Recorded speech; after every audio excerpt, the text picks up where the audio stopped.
अमंगल हारी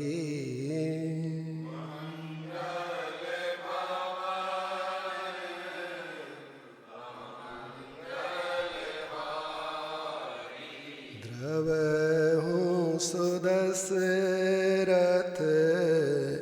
अजिर बिहारी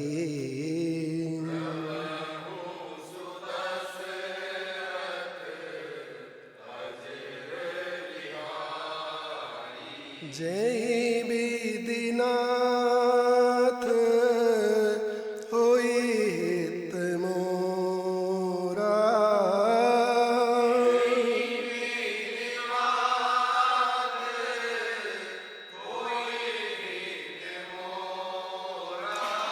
करऊं सुबेगी दास में तोरा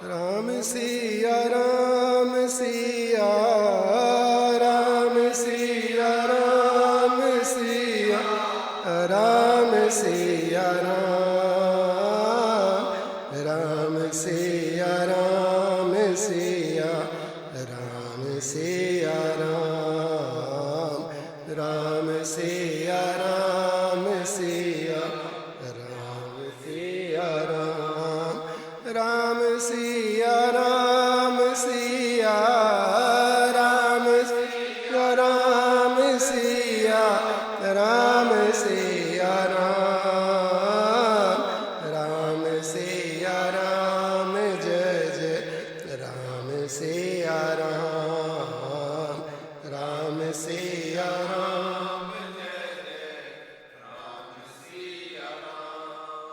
सियावर रामचंद्र भगवान की जय।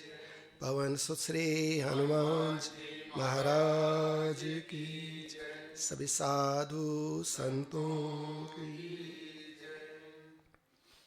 ओम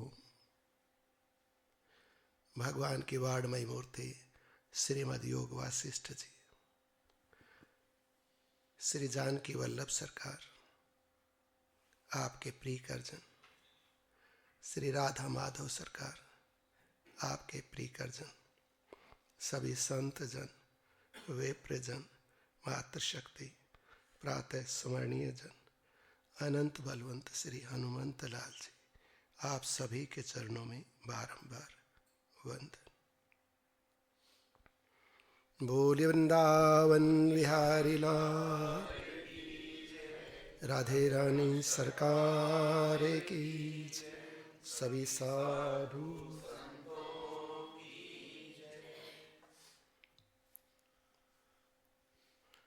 श्रीमद् योग वासिष्ठ ग्रंथ के अंतर्गत निर्वाण प्रकरण के उत्तरार्ध में हम विपश्चितोपाख्यान श्रवण कर रहे हैं। इस क्रम के अंदर मुनि ने व्याध से कहा, प्राग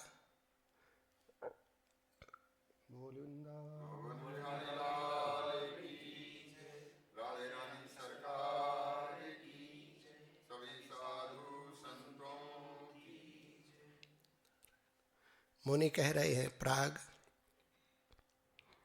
यह ज्ञान अभ्यास द्वारा परिपक्व हुए बिना मन के अंदर वैसे ही नहीं प्रवेश करता जैसे कमंडलू आदि के आकार में परिणित हुए बिना काष्ठ में जल नहीं टिकता। पीछे हमने जो कथाएं श्रवण की उनके अंदर मुनि ने अनेक प्रकार से व्याध को ज्ञान दिया। अंत में कह दिया कि एकमात्र वो परमात्मा ही सब कुछ है, वही सब नाम रूप आदि में स्थित होकर लीला कर रहा है। उस परमात्मा के अतिरिक्त दूसरी सत्ता नहीं है। जिसे यह ज्ञान हो जाता है जो इस भाव में स्थित हो जाता है, जो उसको सर्वत्र देखकर ब्रह्ममयी हो जाता है, उसका सब कार्य और ये मानुष देह धारण करना पूर्ण हो जाता है। अनेक प्रकार से अनेक उपाख्यान आख्यायिकाओं के माध्यम से मुनि ने लुब्धक को ज्ञान कराया और अंत में कह दिया कि जो ज्ञान मैं तुम्हें दे सकता था वो मैंने दे दिया, और मेरे निरंतर इस प्रकार ज्ञान वर्णन करने से, ज्ञानोपदेश करते रहने से तुम ज्ञान संपन्न हो गए। अब आगे कह रहे हैं, प्राग यह ज्ञान अभ्यास के द्वारा परिपक्व हुए बिना मन के अंदर वैसे ही नहीं प्रवेश करता जैसे कमंडलू आदि के आकार में परिणित हुए बिना काष्ठ में जल नहीं टिक सकता। मुनि ने ज्ञान दे दिया सब, हमने सब प्रकार से ज्ञान श्रवण कर लिया। जैसा कि निवेदन किया जाता है कि हम ही वो व्याध हैं, वो लुब्धक हैं जिसके लिए ये कथा कही जा रही है, जिसको ये ज्ञान उपदेश किया जा रहा है। मानो भगवान हमें ही इस ज्ञान को प्रदान करके अपने चरणों में लेना चाहते हैं, हमें ही इस दुख की परंपरा से छुड़ाना चाहते हैं। तो सब ज्ञान संतों के द्वारा, शास्त्रों के द्वारा और स्वयं के अनुभवों के द्वारा, दुखों के द्वारा भगवान ने दे दिया। अनेक रीतियों से परमात्मा ने हमें ज्ञान दे दिया और फिर कह दिया कि मैंने सब ज्ञान तुम्हें दे दिया है, परंतु यह ज्ञान कब प्राप्त होगा पूर्ण रूप से, इस ज्ञान का पूर्ण लाभ कब होगा? तो उसके लिए कहा कि अभ्यास के द्वारा पूर्ण लाभ हो।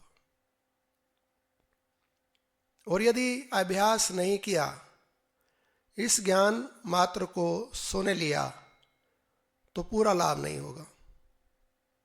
उसके लिए एक उदाहरण दिया कि जैसे काष्ठ के ऊपर जल गिरे या काष्ठ को जल में डुबो दिया जाए, काष्ठ जल से अप्लावित हो, और जब काष्ठ को जल से बाहर निकाला जाए तो उसमें कुछ जल का अंश तो रहता है, वो उस जल के अंश से वो काष्ठ गीला तो रहता है, परंतु उस गीले जल से जीव अपनी प्यास नहीं बुझा सकते। यदि प्यास लगी है और प्यास बुझाने के लिए किसी पात्र में या किसी काष्ठ के अंदर जल को ठहराना हो, रोकना हो, तो उसके लिए मुनि ने कहा कि काष्ठ को कमंडलू के रूप में परिणित करना पड़ेगा, ऐसा कहा। अब ये किस काष्ठ की बात मुनि कर रहे हैं, कैसे वो कमंडलू बने, उसका स्वरूप क्या है, फिर इसमें ज्ञान रूपी जल ठहरे। हमारा जो मन या हमारी जो बुद्धि है वही लकड़ी है, और इस लकड़ी को या इस लकड़ी रूपी बुद्धि को बार बार जल से भिगोया जाता है, अप्लावित किया जाता है। उसका प्रभाव भी इसके ऊपर आता है, ये गीली होती है बार बार ये लकड़ी, या बुद्धि में ये सत्संग के संस्कार कुछ ठहरते भी हैं, रुकते भी हैं, पर पूरा लाभ नहीं हो रहा है। जल तो खूब है, पर पूरा का पूरा जल इस बुद्धि रूपी लकड़ी पर रुकता नहीं, क्योंकि ये गोल है या चपटी है, जैसी भी है, परंतु अंदर से खोखली नहीं है, कमंडलू जैसी या पात्र जैसी नहीं है। तो उसके लिए क्या करें? मुनि ने कहा कि अभ्यास करो। क्या अभ्यास करें? जिससे हमारी ये बुद्धि कमंडलू का रूप धारण कर ले, एक सामान्य लकड़ी ना रह जाए। भगवान ने हमें ये बुद्धि रूपी लकड़ी दी और औजार दिए कि कमंडलू के रूप में हम इस बुद्धि रूपी पात्र को परिणित कर लें, ताकि इसमें ज्ञान रूपी जल ठहर सके। तो उसके लिए कुछ छीलना, कुछ काटना, या जो अधिक लकड़ी है उसको हटाना पड़ेगा। जब हम लकड़ी से आवश्यकता से अधिक जो लकड़ी है उसको हटा देते हैं और उसको एक पात्र का रूप दे देते हैं, कमंडलू आदि या लोटा, जो भी हमें जिसमें जल ठहर सके, तो उसके लिए हमें उसमें से कुछ छीलना, कुछ लकड़ी का निकालना, कोई आकार प्रदान करना होता है। हमारी जो बुद्धि है, जिसमें बार बार सत्संग श्रवण करने पर ज्ञान नहीं ठहर रहा है, तो इसका अर्थ यहाँ पर मुनि कह रहे हैं कि अभ्यास की कमी है, अभ्यास नहीं है। जो ज्ञान हमने सुना, उस ज्ञान का हमने अभ्यास नहीं किया, उसकी प्रैक्टिस नहीं की, या अपने जीवन में हमने उस ज्ञान को अप्लाई नहीं किया, ऐसा कह रहे। और जब तक हम उस ज्ञान को अप्लाई नहीं करेंगे तो बार बार ज्ञानोपदेश होने से ये लकड़ी गीली तो हो जाएगी पर बार बार सूख जाएगी, पूर्ण तृप्ति भी नहीं होगी। क्योंकि पूर्ण तृप्ति जब होगी जब जल पूर्ण मात्रा में हो और जब तक प्यास बुझ ना जाए, इतना जल हो, इतनी मात्रा में हो। तो उसके लिए हमें पात्र को एक आकार, एक शेप देनी होगी। तो कुछ पात्र को काटना, छीलना होगा, उस पर कुछ प्रहार करने होंगे, उसमें जो अधिक वस्तु है वो निकालनी होगी। हमने खूब श्रवण किया कि क्रोध नहीं करना चाहिए, पर हमने अपने क्रोध पर अंकुश नहीं लगाया। हम ये बात आपके लिए नहीं कह रहे हैं, अपने लिए कह रहे हैं। ये दास अपने ऊपर कह रहा है इस बात को कि क्रोध के ऊपर अंकुश नहीं लगाया। सुना तो खूब कि क्रोध बड़ा हानिकारक है, अनेक उदाहरण सुने, अनेक ग्रंथ पढ़े, अनेक बार जब क्रोध आया तो उसके दुष्परिणाम भी देखे,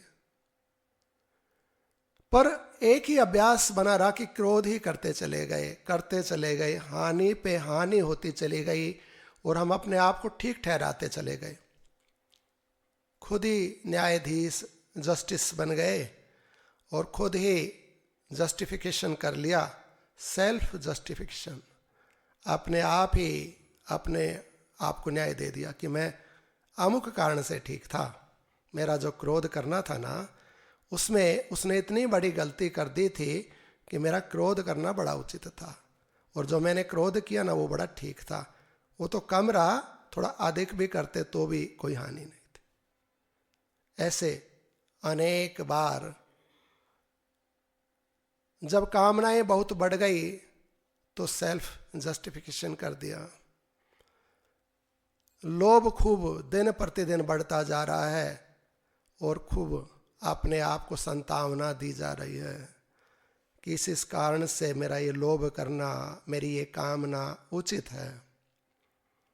परिवार के कारण, मेरे शरीर के कारण, मेरी आवश्यकताओं के, मेरी मजबूरियों के कारण, मेरी जिम्मेदारियों, कितने ही बहाने बनाए और कितना ही लोभी दास होता चला गया, कामनाएं करता चला गया, अपराध पे अपराध करता चला गया, अंकुश नहीं लगाया। खूब ज्ञान सुना, खूब बखान भी किया, पर काम नहीं किया अपने ऊपर। बुद्धि रूपी पात्र को जो छीलना था, जो उसमें खोद पाड़ करनी थी, जो उसमें से अधिक वस्तु, जो अनावश्यक पदार्थ था, वो हटाया नहीं, वहाँ चोट नहीं मारी। तो इसीलिए ये बुद्धि एक गोल लकड़ी के लट्ठे के जैसी रह गई। इसमें पात्र नहीं बन पाया, जल नहीं ठहरा तो प्यास भी नहीं बुझ पाई। क्या करना चाहिए था? अपने ऊपर अंकुश लगाना चाहिए। जैसे हाथी जब उन्मत्त हो जाता है ना, तो महावत अपने हाथ में एक कांटा रखता है, बड़ा तीखा त्रिशूल, ऐसा बाण के जैसा, भाले के जैसा, उसको अंकुश कहते हैं। तो ज्यादा उन्मत्त होता है, तेज दौड़ता है या कुछ कहना नहीं मानता ना, तो महावत अंकुश मारता है ऊपर से। और जब अंकुश मारता है तो हाथी को समझ में आता है कि मैं कहीं गलती कर रहा हूं, ठीक ठीक चलने लगता है। हम भी यदि अपने क्रोध पर अंकुश रखते तो कदाचित ये नियंत्रित होता। ये फिर क्रोध करता, फिर अंकुश, फिर क्रोध करता, फिर अंकुश। तो बार बार जब इसको नियंत्रित किया जाता, बार बार जब अभ्यास किया जाता, तो हो सकता है कुछ ये बुद्धि रूपी पात्र छिल जाता, कुछ इसमें गड्ढा बन जाता और कुछ इसमें जल ठहर पाता। कदाचित कुछ प्यास बुझती, कुछ तृप्ति होती, पर ऐसा हमने किया नहीं। इसीलिए ज्ञान खूब सुना पर पूर्ण लाभ हुआ नहीं। खूब सुना। यदि हम अपने को आदेश दें कि अब इस क्रोध को मैं सहन नहीं करूंगा, देते हैं ना, आदेश देना तो आता हमें, ऐसा तो नहीं ना आदेश नहीं देना आता। जो हमसे कमजोर हैं या जो हमारे नीचे अनुचर हैं, खूब आदेश देते हैं उनको, अब की बार ये गलती नहीं बर्दाश्त करूंगा, अब की बार अगर गलती की तो अवश्य दंड दूंगा तुम्हें। दंड देते भी हैं। जो असहाय हैं, जो कमजोर हैं, जो हमारा प्रतिकार नहीं कर सकते, उनको खूब दंडित करते। हमारे घर के सेवक हो, हमारी संतान हो, या कोई भी, यदि कोई हमसे बल में, शक्ति में, ज्ञान में हीन हो, खूब दंडित करते हैं, उनको चूकते कहाँ हैं। एक बार चेतावनी देते हैं, फिर तो दंड देने को उद्यत रहते हैं। अब यदि ये बात पलट दी जाए, अपने लिए कर दी जाए, अब बर्दाश्त नहीं करूंगा, खूब मैंने तेरी उदंडता सही, तू बार बार क्रोध करता है। यदि अपनी मन से, अपने बुद्धि से कहे कि तू खूब क्रोध करता है और तेरे कारण मेरी बड़ी हानि होती है, मेरा अपयश होता है, मेरा भक्ति भाव टूट जाता है, बड़ी बड़ी हानियां मेरी होती हैं तेरे कारण, खूब मैंने तुम्हें क्षमा किया, अब नहीं करूंगा। यदि ये नियम, ये अनुशासन, ये अंकुश अपने ऊपर लगा ले और ये बार बार फिर क्रोध करे, फिर अनुशासन या फिर दंड दे अपने आप को, फिर अनुशासन, फिर अपने आप को निग्रहित करे, तो इस अभ्यास से ये बुद्धि रूपी पात्र छिलने लगेगी।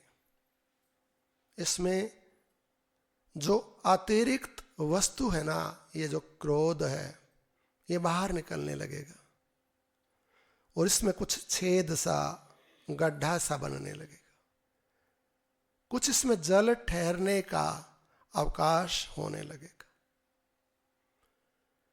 कितने ही कामनाओं के पीछे हम दौड़े,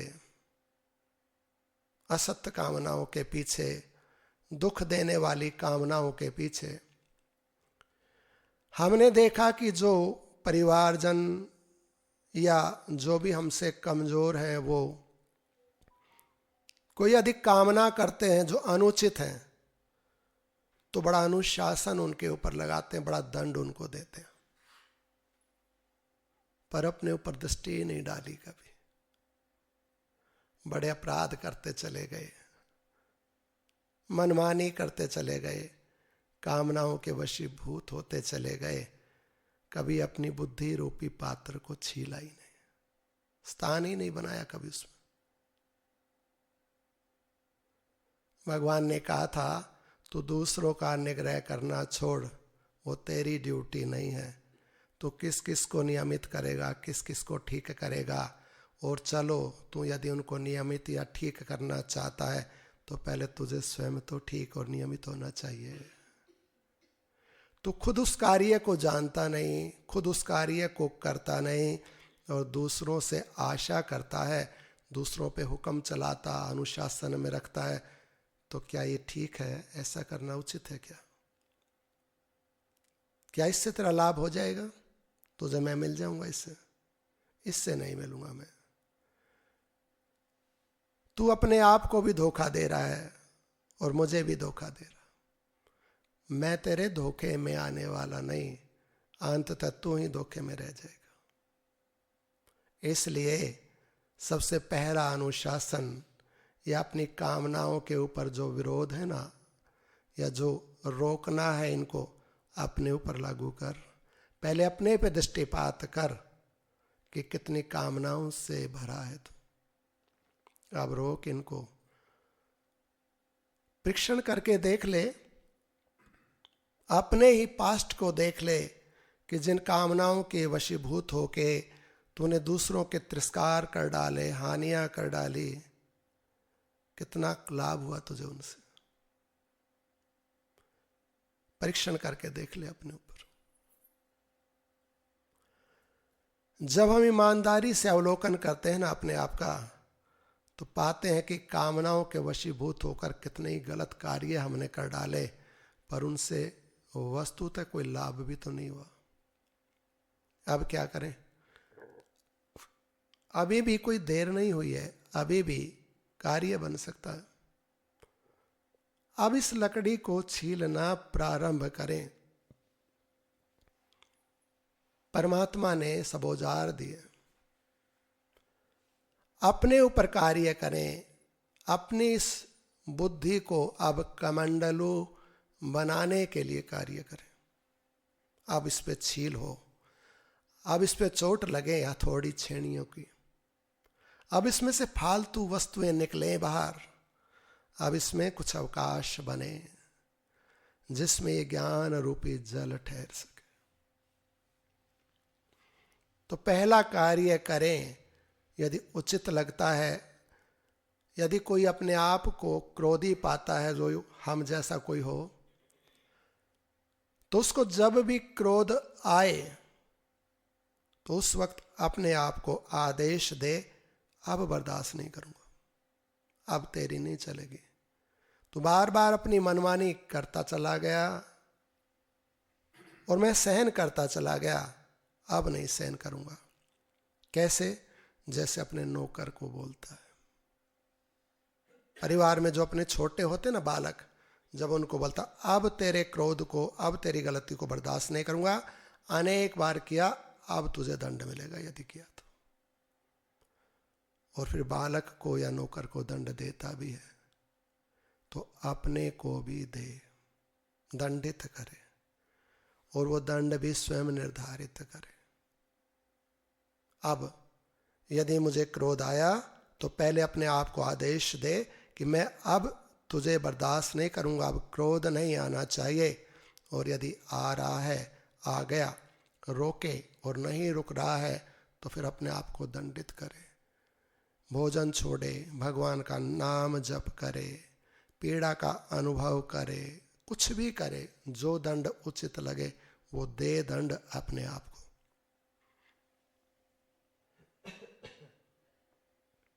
नारायण। तो ये लकड़ी छिलने लगेगी। करके देखना, यदि अच्छा लगे। जिनको क्रोध आता है तो अपने क्रोध को रोक के देखना। यदि दंड ना दे तो भी कोई बात नहीं, रोक के देख लेना। यदि आगे अच्छा लगे कि हाँ ये अच्छा है, उचित है, लाभकारी है, तो उसका अभ्यास कर लेना। ठीक नहीं लगे तो फिर और क्रोध कर लेना। इसके लिए विधि क्या है कि क्रोध कम आए या ना आए। जो भी कुछ हमारे जीवन में घटित हो रहा है, वो परिस्थिति, जो हमारे जीवन में आ गए व्यक्ति या वस्तु, उनको भगवान मान ले। यदि भगवान मान लिया तो भगवान पे क्रोध नहीं आएगा। ये विधि है। क्रोध किस पे आता है? जो हानिकारक दिखता है, जो दूसरा दिखता है, जो भगवान नहीं है, जहां ऐसा मान लिया जाता वहां क्रोध आता। ये नियम। जैसे सामने में माता पिता खड़े हों और कदाचित उनसे कुछ गलत व्यवहार भी हो गया तो भी संतान प्रतिकार नहीं करती है। क्यों नहीं करते? दूसरे का तो कर देते। बैक ऑफ माइंड एक ज्ञान है कि पिता है, माँ है, एक नॉलेज है, पीछे एक ज्ञान है कि मेरे माता पिता हैं। इन्होंने थोड़ा सा कुछ क्रोध कर दिया, अनुचित व्यवहार भी कर दिया, मुझे नहीं करना चाहिए। तो उस ज्ञान ने रोक दिया। माता पिता का जो ज्ञान है ना, उस ज्ञान ने प्रतिकार नहीं होने दिया और हम संयमित बने रहे, मर्यादित बने रहे। ऐसा ही यदि ज्ञान हो जाए कि ये जो परिस्थिति मुझे दुख दे रही है, ये व्यक्ति जो मुझे पीड़ा, मुझे हानि दे रहा है, ये परमात्मा है, तो कितना भी चाहेंगे ना, क्रोध नहीं आएगा, आ ही नहीं सकता। यदि पीछे में ये स्मृति है, ये ज्ञान है कि सब परमात्मा है, ये परमात्मा ऐसा कर रहा है। बोले वृंदावन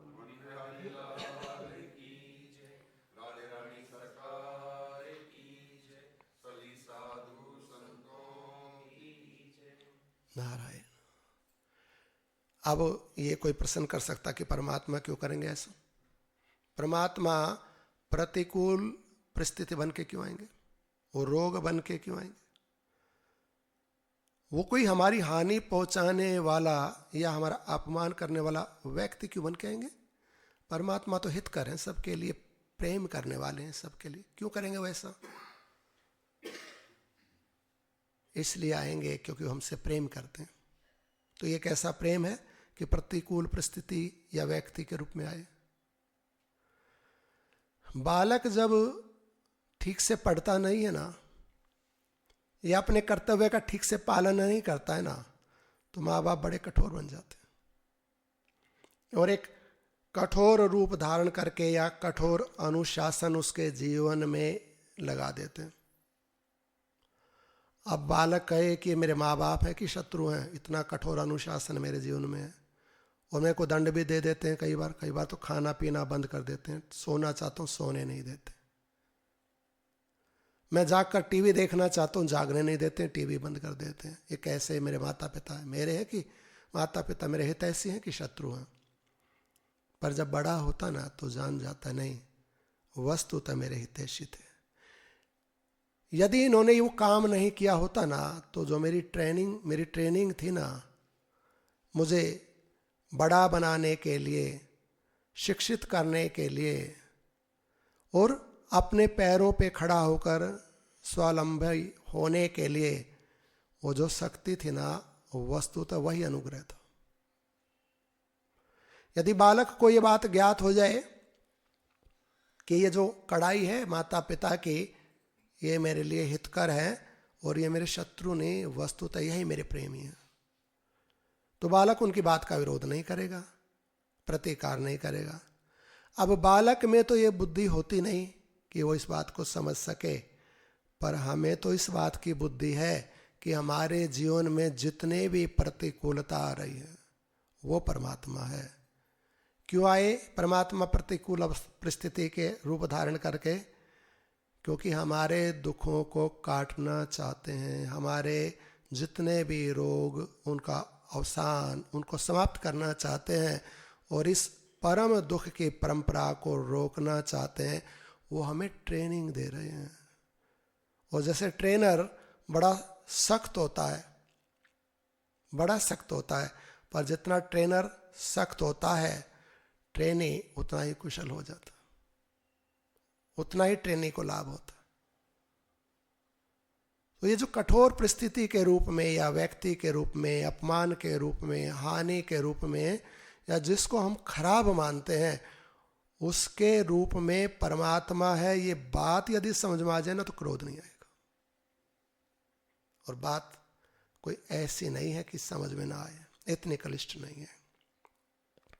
हम मानना नहीं चाहते वो बात अलग है, हम समझना नहीं चाहते, पढ़ना नहीं चाहते, हम अपनी बुद्धि को छीलना नहीं चाहते, हम इस काष्ठ को कमंडलू नहीं बनाना चाहते, वो बात अलग है। अन्यथा समझते हम सब।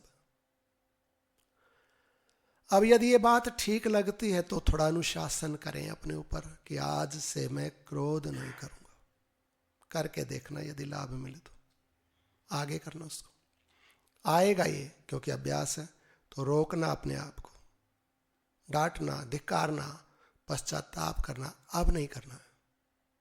फिर आएगा, फिर रोकना। तो इसको बार बार रोकने को क्या कहते हैं?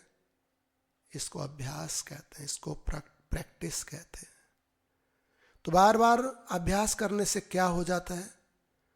तो महात्मा कहते हैं बार बार अभ्यास करने से जो जड़ बुद्धि होती है ना, जो जड़ मति होती है, वो सुजान हो जाती है, वो ज्ञानवान हो जाती है। करत करत अभ्यास के जड़ मति होत सुजान, रसरी आवत जात है सिल पर परत निशान। कोमल रस्सी कठोर सिल को काट देती है। ये बार बार आने, बार बार करने या बार बार अभ्यास का फल है कि कठोर वस्तु कोमल वस्तु कठोर को काट देती है। इनमें कठोर कौन है? हमारे बैड एक्सपीरियंस या बैड प्रैक्टिस, जो हमारे खराब अभ्यास है ना, इतने कठोर हैं, कटते नहीं हैं। ज्ञान बड़ा कोमल है, और ये कोमल ज्ञान इस कठोर अभ्यास को काट देगा। बार बार गलती होगी, बार बार क्रोध आएगा, तो एक कार्य करना है कि अपने आप को उचित नहीं ठहराना है।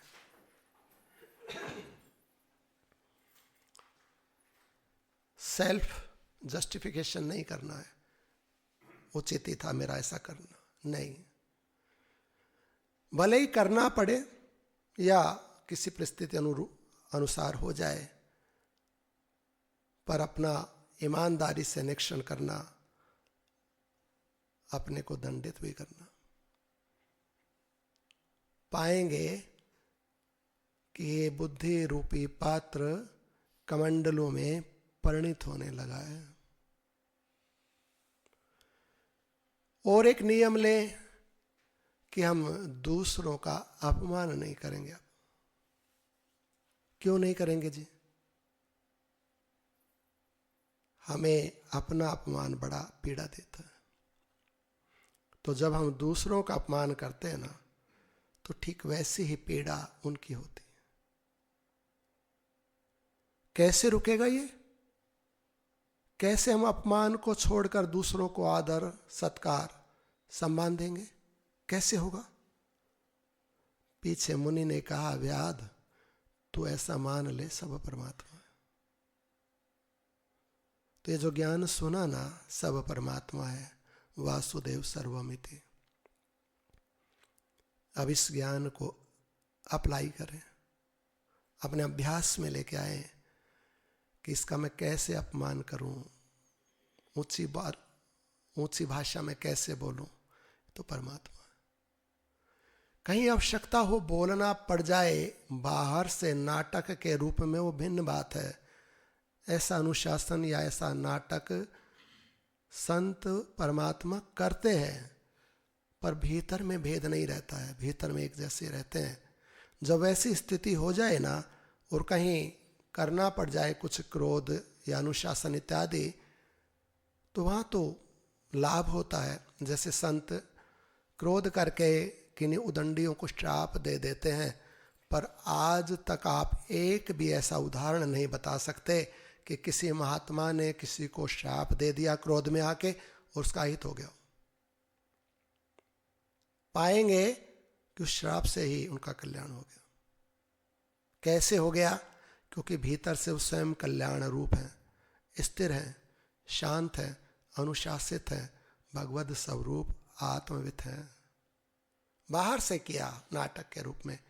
जब हम ऐसे हो जाएं तो हम भी फिर थोड़ा ऊपर से क्रोध की आवश्यकता हो तो कर लें, किसी को डांटना पड़े, अपमान आदि के शब्द भी बोलने पड़े, जैसे हनुमान जी ने बोला ना रावण के लिए, या अंगद महाराज ने अनेक ऐसे शब्द बोले जिनमें बड़ा अपमान रावण का हुआ, तो बोल लें उस समय। यदि हम आत्मवित हैं, ब्रह्मवित हैं तो कोई बात नहीं, पाप नहीं लगेगा। पर क्या हम हैं वैसे? और वैसे नहीं है ना, तो तब तक पहले तो करें नहीं इस क्रिया को, और हो जाए ना तो दंडित करें अपने आप को। क्या होगा? बुद्धि छिलने लगेगी, मन में गड्ढा बनने लगेगा और ज्ञान रूपी जल ठहरने लगेगा वहां पर। यह परिणाम होगा उसका।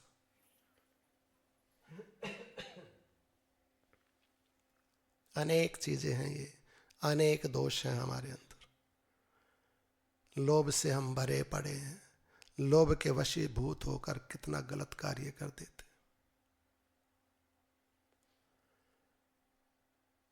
अज्ञानी में और मूर्ख में बड़ा भारी अंतर होता है। अज्ञानी वो होता है जिसे बात पता नहीं, और अज्ञानियों से संत महात्मा, संसार और परमात्मा नाराज नहीं होते, अपितु उनके करीब रहते, उनके लिए तो हितकर कल्याणकारी होते हैं, उनके सहयोगी होते हैं अज्ञानियों के। जैसे किसी को पता नहीं है किसी विधि का, किसी को कार नहीं चलानी आती, तो उसको उस कला का ज्ञान नहीं, अज्ञानी हो। और यदि चलानी आ गई तो ज्ञान हो गया। तो जिसको चलानी नहीं आती ना, उससे कोई नाराज नहीं होता है कि तुम्हें क्यों चलानी नहीं आती। उसको सिखाई जाए तो आ जाएगी। पर जिसको आती है और वो बार बार गलतियां करे ना, तो उससे लोग नाराज होते हैं। और जो जानने के बाद भी गलती करे ना, उसी को मूर्ख कहते हैं। मूर्ख में और अज्ञानी में बड़ा भारी भेद होता है। अज्ञानी ऐसा है जिसमें दीपक में घी लगा है, बत्ती लगी है, पर वो जला नहीं है, और किसी ने आके दिया स्लाइस से उस दीपक को जला दिया तो जल जाएगा तुरंत।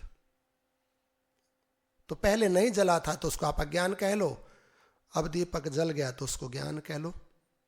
परंतु एक ऐसा है कि उसको कितनी बार जलाओ वो जलता ही नहीं, थोड़ा सा जलेगा, दिखेगा, बुझ जाएगा, उसको अज्ञानी कहते हैं, उसको मूर्ख कहते हैं। मूर्खता में बड़ी हानि है। अब हम अपने आप का अवलोकन करें कि हम अज्ञानी हैं कि मूर्ख हैं। तो जितना कल्याण के लिए ज्ञान चाहिए उतना तो हमें है, बिल्कुल पूरा है, कि हमें निंदा नहीं करनी चाहिए, झूठ नहीं बोलना चाहिए, क्रोध नहीं करना चाहिए, खराब कार्य नहीं करने चाहिए, हमें ज्ञान है। पर क्या हम मानते हैं? और यदि फिर करते हैं तो उसको कहते हैं कि हम मूर्ख हैं। इसका अर्थ है ज्ञान तो है, पर जो कार्य नहीं करना चाहिए, जिसके लिए हम दूसरों को बोलते हैं, उसको स्वयं करते हैं। तो ज्ञान तो है, और जो ज्ञान का सम्मान नहीं करे ना, उसको मूर्ख कहते हैं। भगवान बुद्ध को ज्ञान नहीं था कि बुढ़ापा क्या होता है, ज्ञान नहीं था कि मृत्यु क्या होती है। बालक से युवा हो गए, विवाह हो गया, राजकुमार है, हष्टपुष्ट शरीर है, युवा अवस्था है, आनंद से भरे हुए, कहीं दुख नहीं है। और एक दिन किसी बूढ़े व्यक्ति को देख लिया, तो अपने मित्र से पूछा, ये व्यक्ति कैसा है? हम सबके केस तो काले हैं, इसके सफेद क्यों? हमारे शरीर तो बड़े बलवान सीधे हैं, ये झुक क्यों गया है? हम तो सहज में चल पा रहे हैं, सब कर पा रहे हैं, ये कांप क्यों रहा है? खड़ा होने में असमर्थ क्यों हो गया है? तो सखा ने कहा, गौतम ये वृद्ध हो गया। वृद्धा क्या होती है? तुम्हारा जो ये शरीर है ना युवा, एक दिन ऐसा ही हो जाएगा, वृद्ध। और फिर किसी मुर्दे को देख लिया तो कहा ये इसको क्या हुआ कि ये मर गया। ये मरना क्या होता है कि जब प्राण नहीं चलता है ना, चेतना नहीं रहती शरीर में, तो उसको जला दिया जाता। वो काम का नहीं रहता है शरीर, वो कोई कार्य नहीं कर सकता, देख सुन नहीं सकता। तो व्यक्ति कहते हैं व्यक्ति मर गया है, तो क्या मुझे भी मरना पड़ेगा? हाँ बुद्ध, हाँ गौतम, सिद्धार्थ तुम्हें भी, जो तुम्हारा शरीर है ये भी मरेगा एक दिन। उसके पहले सिद्धार्थ को ज्ञान नहीं था बुढ़ापा क्या है और मृत्यु क्या है, पर जैसे सुना, जैसे देखा, वैसे ही मान लिया कि मेरा शरीर भी वृद्ध हो जाएगा, मेरा शरीर भी एक दिन नष्ट हो जाएगा, इस शरीर की मृत्यु हो जाएगी। और जैसे ये दुख भोग रहे हैं ना बुढ़ापे के कारण या किसी और कारण से, ऐसे ही मुझे भी अनेक प्रकार के क्लेश, अनेक प्रकार के दुख सहने पड़ेंगे। तो क्या किया? हमारी तरह ये देखकर रह गए कि ये बूढ़ा हो गया, हम भी होंगे। यह मान लिया ये बूढ़े हो रहे हैं, हम नहीं होंगे।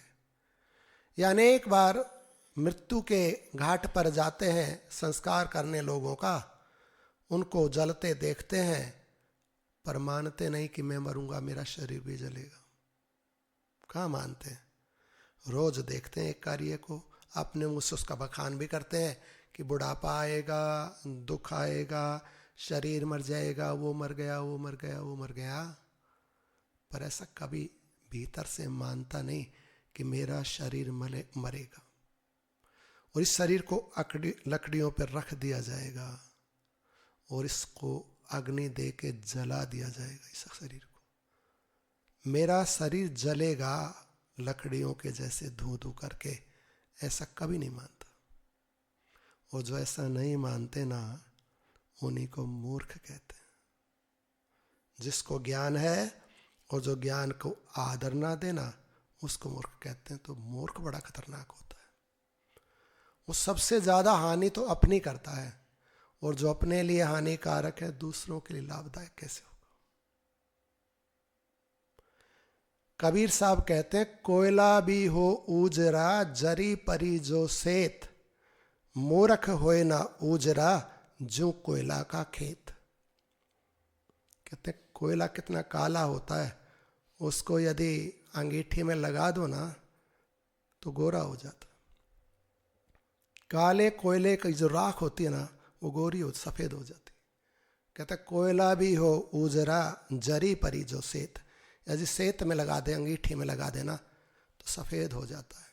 और मूर्ख, कहते मूर्ख होए ना उजरा, ज्यों कोयला का खेत। और मूर्ख हमेशा मूर्ख रहता है। जैसे कोयले का खेत, जो कोयले की खान है ना, वहाँ सफेदी कहीं नहीं मिलेगी, वहाँ सब कालिक ही कालिक है उस खेत में। तो जो कालिक का खेत है, जो भ्रम का खेत है, जो अपने ज्ञान का आदर नहीं करता ना, वो मूर्ख है और वो हानिकारक है अपने लिए और दूसरों के लिए। उसकी बुद्धि, उसका मन वैसा ही रहता है जैसा बालकपन में था। उसने अपनी बुद्धि पर ज्ञान रूपी अस्त्र का या ज्ञान रूपी औजार का प्रहार ही नहीं किया, कभी नहीं किया।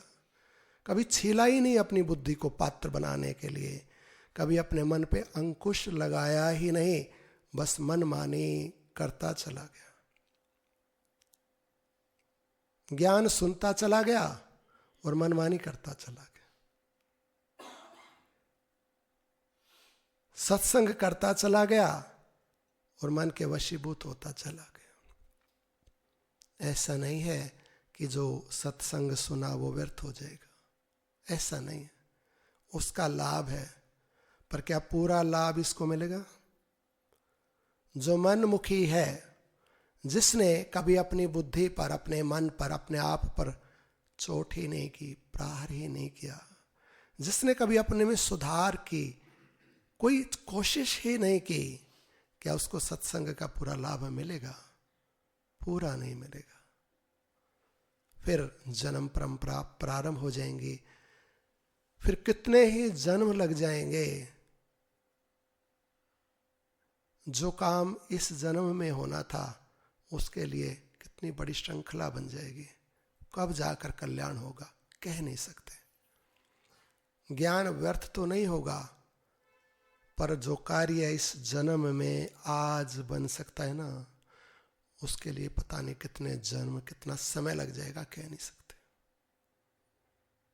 मुनि कह रहे हैं, लुब्धक, मैंने तुझे सब ज्ञान दे दिया,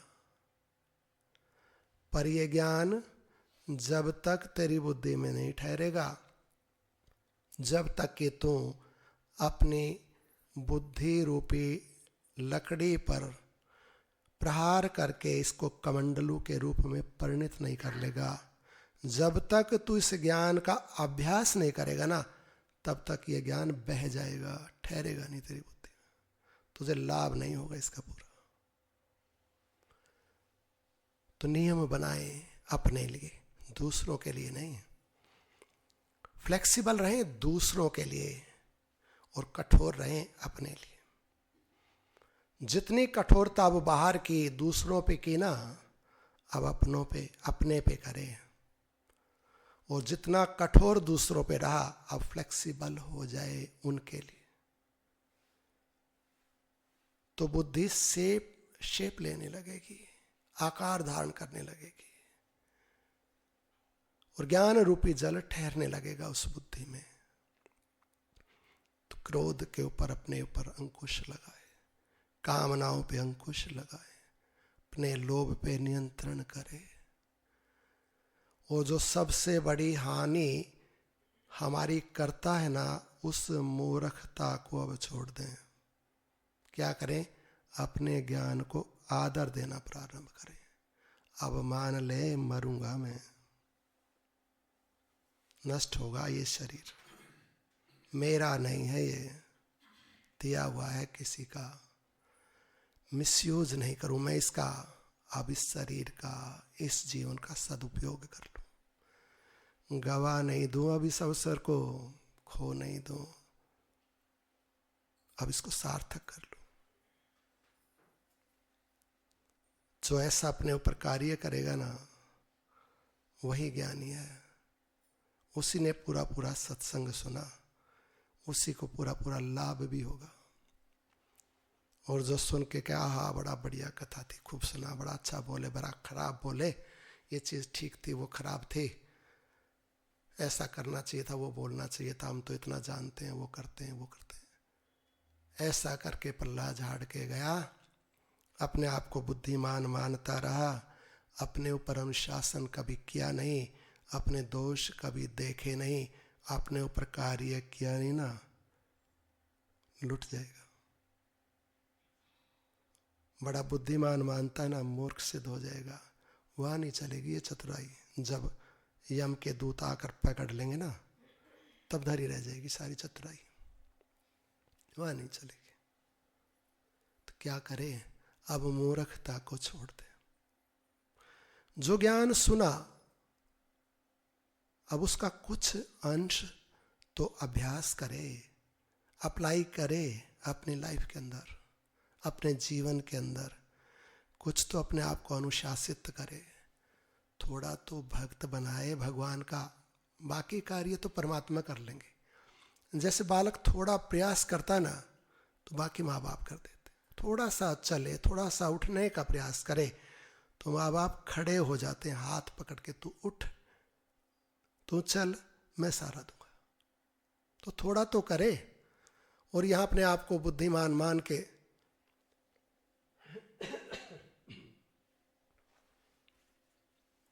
ठीक मान के ही चला जाए, अपनी गलतियों पर दृष्टि न डाले, अपने प्रयास ही ना करे और सोचे हो जाएगा सब, हमने कर लिया, बहुत है इतना। दूसरे तो सत्संग में भी नहीं आते, हम तो सत्संग में तो आते हैं। हम तो 1 घंटा पूजा तो करते हैं, दूसरे तो भगवान को देखते भी नहीं। हम इतना दान तो करते हैं, दूसरे तो करते नहीं। ऐसे सेल्फ जस्टिफिकेशन को छोड़ दे और देखे जितना दिया है क्या उसका उतना दान करता हूं? अपने सामर्थ्य का, अपने ज्ञान का, पदार्थ का, जो भी हमारे पास है परमात्मा ने दिया, क्या उतना कुछ अंश जो आवश्यक है उतना देता हूं समाज के लिए, अपने परिजनों के लिए, जरूरतमंदों के लिए? वाणी से भी नहीं देता है, पदार्थ की कौन बात करे? मन से इच्छा भी नहीं करता कि इनका कल्याण हो जाए, लाभ हो जाए। धन की कौन बात करे? और दूसरों में कितने दोष देखता है, कितनी निंदाएं उनकी करता है, कितना अपमान करने को उद्यत रहता है, और अपने लिए कितना अच्छा अच्छा सोचता है। लाभ नहीं होगा इससे। उल्टा करना प्रारंभ कर दे, ठीक उल्टा करना, यदि कल्याण करना चाहता है अपना तो। बोले वृंदावन बिहारी लाल की जय। राधे राधे सरकार की।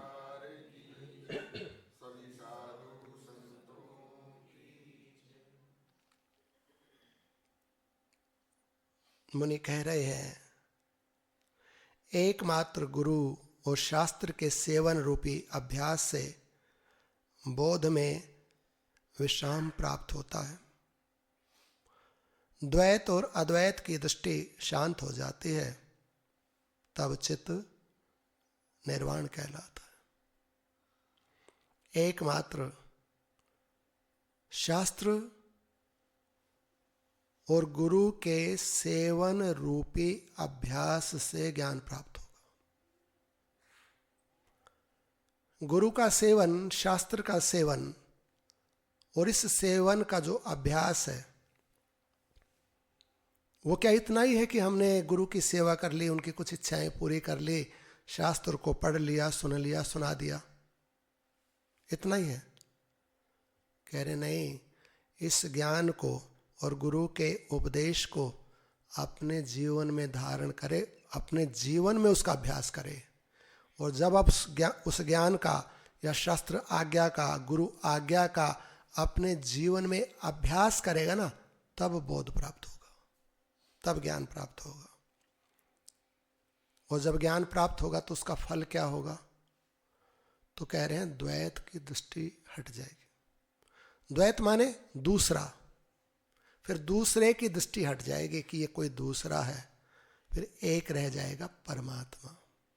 द्वैत की दृष्टि, जब ज्ञान, गुरु और शास्त्र का सेवन करेगा ना, जब उनकी आज्ञा, उनका अनुशासन अपने जीवन में उतारेगा, तब द्वैत निकल जाएगा, दूसरापन, तब अद्वैत सिद्ध हो जाएगा, तब परमात्म भाव सिद्ध हो जाएगा। और जब अद्वैत की दृष्टि शांत हो जाएगी तो कहते हैं उस दशा को चित्त के निर्वाण अवस्था कहते हैं, तो चित्त निर्वाण को प्राप्त हो जाएगा। जो सुना, जो गुरु आज्ञा है, जो सत्संग करते हैं, बड़े अनुशासन, बड़ी कठोरता से अपने जीवन में उसको उतारे, उसका अभ्यास करे, उसके लिए तप करे। तप कहते हैं द्वंद्व को सहन करना, उसको सहन करना जिसको हम प्रतिकूल बोलते हैं। जैसे कोई अपमान कर रहा है, एक मान है और उसका द्वंद्व, उसका दूसरा अपमान है, तो हमने सहन कर लिया। कोई हानि हुई किसी भी प्रकार की, संपत्ति की, शरीर की, संतान की, सहन कर ली। जो सहन करता चला जाता ना, वो तपस्वी है। जो विरोध नहीं कर रहा है, जो प्रत्येक व्यक्ति को, प्रत्येक परिस्थिति को भगवान का प्रसाद करके मानता है, भगवान की इच्छा करके मानता है, जो सहन करता चला जाता है ना, वो तपस्वी है। और वही अभ्यास करके परिपक्व हो जाता है। उसके ही जीवन से दोष, मल, सब अवगुण निकल जाते हैं और वही पवित्र, शुद्ध, निर्मल हो जाता है। और उसी की दृष्टि का द्वैत नष्ट होके अद्वैत परमात्म भाव की सिद्धि हो जाती है। और जब परमात्मा भाव सिद्ध हो गया, सर्वत्र एक परमात्मा ही है, ये भाव बना हुआ ना, तो कहते हैं चित्त निर्वाण हो जाएगा, फिर मोक्ष हो गया।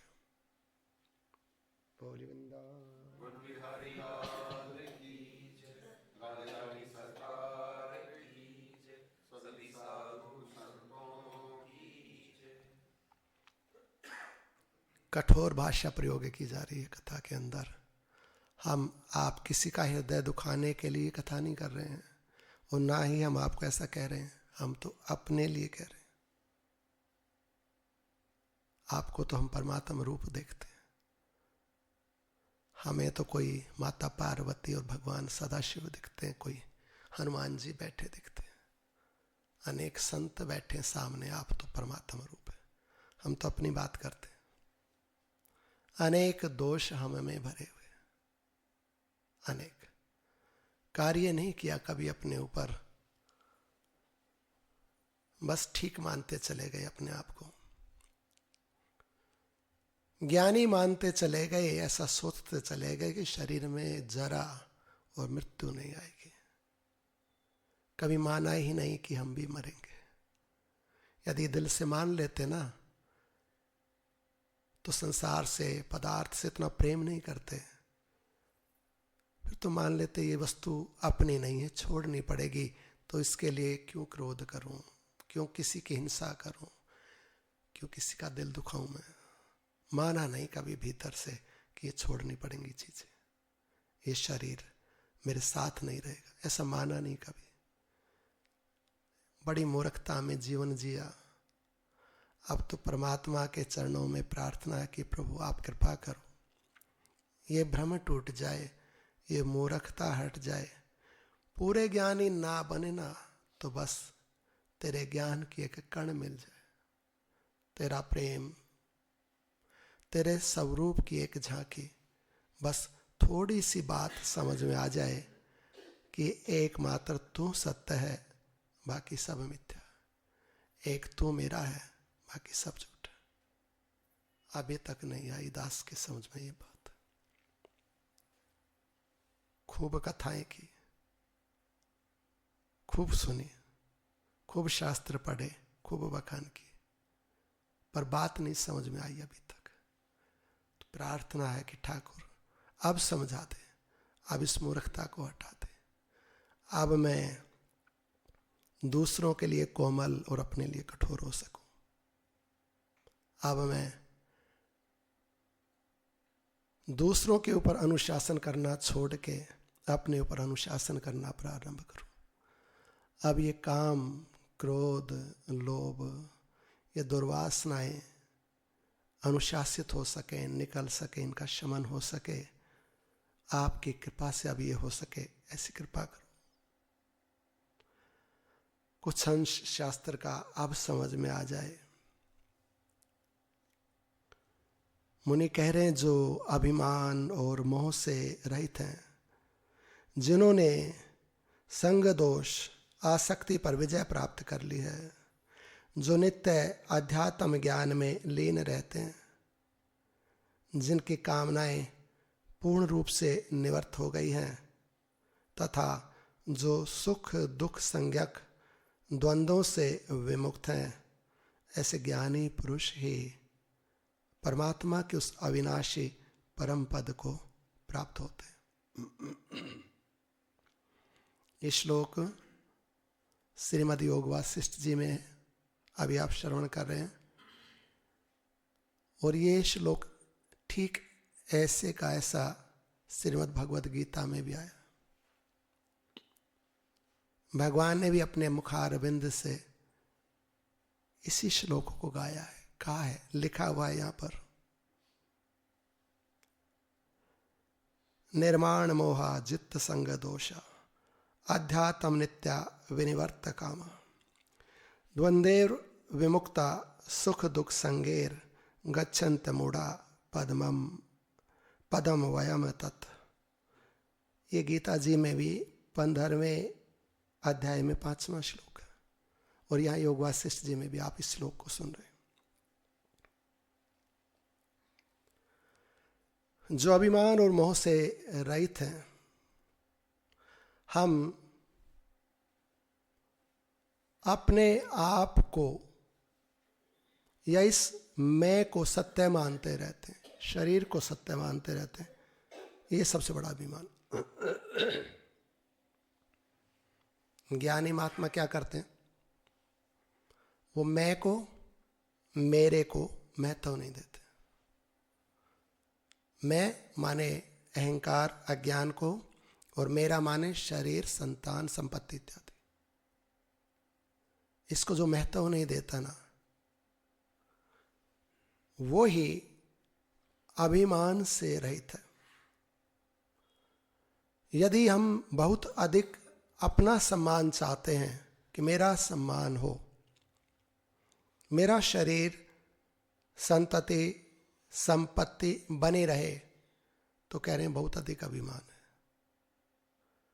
और यदि इससे थोड़ा सा हम ऊपर उठ पाते हैं, या जो मैं मेरे से रहित हो गया है, ऐसा जो महात्मा है, उसको अभिमान रहित कहेंगे। पूरा यदि हमारे जीवन में घटित नहीं हुआ, यदि पूरे हम अभिमान रहित नहीं हुए, तो इतना ज्ञान हमने सुना, उसका प्रारंभ तो करें। कुछ प्रयास, कुछ अभ्यास तो अपने जीवन में करें कि जो इतना महत्व हम अपने लिए, अपने सम्मान के लिए देते हैं ना, कि मेरा इतना सम्मान हो, या मेरा जो ये संपत्ति संतति खूब बढ़े, तो थोड़े तो हम इससे असंग हो, थोड़े तो उपराम हो, थोड़े तो अलग होकर देखें। क्योंकि ये जो मैं, यानी कि जो अज्ञान अहंकार, या जिसको अपने लिए सम्मान या संपत्ति इत्यादि कहता है, शाश्वत नहीं है, टिकी नहीं। किसी की तो मेरी कहाँ टिकेगी, बचेगा नहीं। और जो वस्तु स्वयं मिथ्या है, उसके लिए कितना बल लगाया जा रहा है, कितनी शक्ति, कितना टाइम, कितनी एनर्जी उसको लगाई जा रही है कि मेरा सम्मान हो, मेरी संपत्ति बढ़े, मेरा ये बढ़ जाए, वो बढ़े। कह रहे हैं अभिमान है ये, लाभ नहीं होगा, धोखे में रह जाएगा, मूर्ख है तो क्या करें? पूरे अभिमान रहित नहीं हो पाए ना, तो प्रारंभ करके अभ्यास करना प्रारंभ करते हैं। स्टार्ट करके प्रैक्टिस करें कि नहीं, मेरा क्या सम्मान है। ये शरीर ही नहीं रहेगा तो सम्मान कहाँ टिकेगा, शरीर ही नहीं रहेगी तो संतान और संपत्ति की कौन बात करे।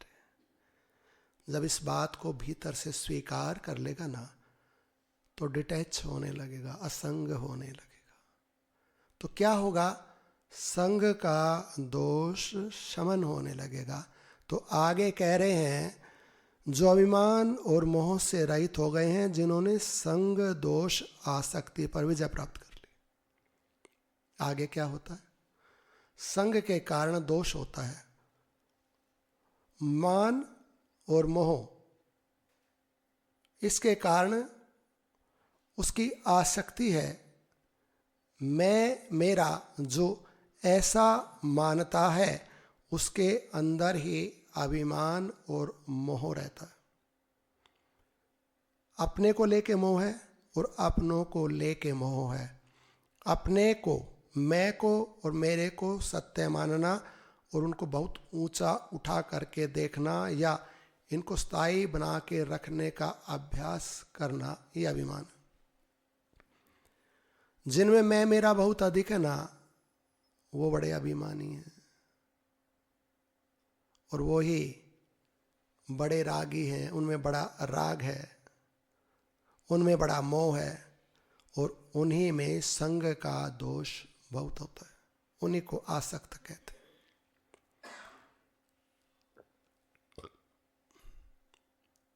आंख देखती है ना, और कुछ खराब देखती है, और उस देखने को हम ठीक मानते हैं, या उसमें जो रस लेते हैं ना, उसको आसक्ति कहते हैं। कुछ खराब चित्र देख रहे हैं, सिनेमा देख रहे हैं,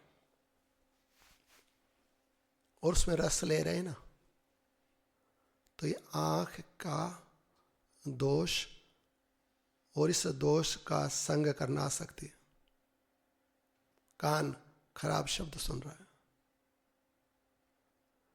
तो कान का संग कर रहे हैं, और उस संग का दोष जो न आसक्ति।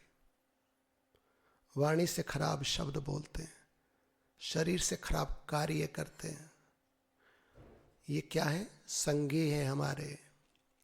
संग केवल बाहर का नहीं है, व्यक्ति और वस्तुओं का नहीं है, जो हमारी इंद्रियां है ना, और जो मन बुद्धि है, उनका संग ज्यादा हार्मफुल है। यदि हम मूर्ख हैं तो ज्यादा डेंजरस है, बहुत ज्यादा हानिकारक। मन कुछ सोचे जा रहा है और हम उसके साथ लगे हैं, वो गलत किए जा रहा है, हम उसका विरोध नहीं कर रहे, आसक्ति है, संग का दोष प्राप्त हो रहा है। आंख कुछ खराब देखे जा रही है, आंख ने मन को अपने साथ जोड़ लिया, मन ने बुद्धि को अपने साथ जोड़ लिया, बुद्धि ने जीव को अपने साथ जोड़ लिया, सब तन्मय लयमय हो गए, एक पंक्ति में खड़े होके सारे देख रहे हैं, सारे देख रहे हैं, खराब दृश्य को देखे जा रहे हैं, खराब बात बोले जा रहे हैं, गलत कर्म किए जा रहे हैं, लयबद्ध हो गए हैं, एक पंक्ति में सहयोगी हो गए हैं, सारे एक दूसरे के, सब पे संग का दोष आसक्ति हावी होगी। कैसे हटेगा ये? आसक्ति टूटेगी कैसे? ये संग दोष छूटेगा कैसे? राजा से छूटेगा।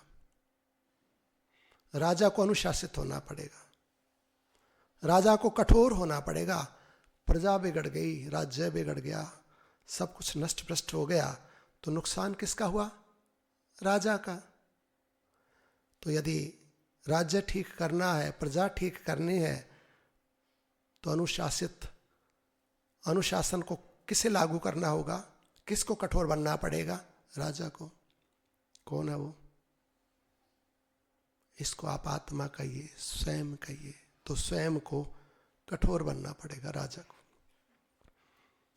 ये जो आंख कहीं लग गई और उसके साथ उसने मन को और बुद्धि को जोड़ लिया, नहीं, आदेश दे दिए अपनी इंद्री को, नहीं तो ऐसा देख नहीं सकती है, ये उचित नहीं। तो देख सबको भगवदमयी, मात्रमयी, पितामयी, परमात्मयी देखना है, सारे परमात्मा है, ब्रह्म बैठा है सामने। देख, आदेश देना होगा राजा को, इस इंद्रिय रूपी प्रजा को, कि देख ये सामने परमात्मा बैठा, ये भगवती बैठी है, ये महादेव है, ये सब संत बैठे हैं, देख। तो ये देखेंगे, आप अभी देख के देखिए, अभी परमात्मा दिखने लगेगा।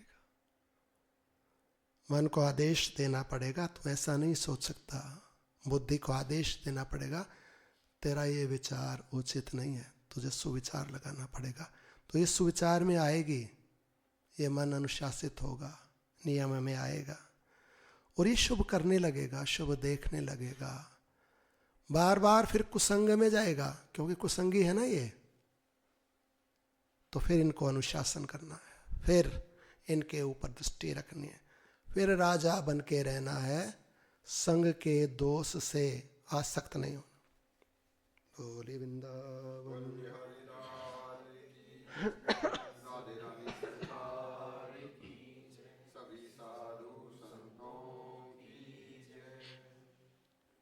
गोविंद। जब ऐसा इनके ऊपर हम अनुशासन लगाएंगे तो क्या होगा? संग के दोष से अलग होने लगेंगे, आसक्ति पर विजय प्राप्त होने लगेगी, आसक्ति फिर छूटेगी। अब तो बड़ी आसक्ति है नाम कोई रूप में, किसी पदार्थ के रस में, शब्द में, गंध में, बड़ी आसक्तियां।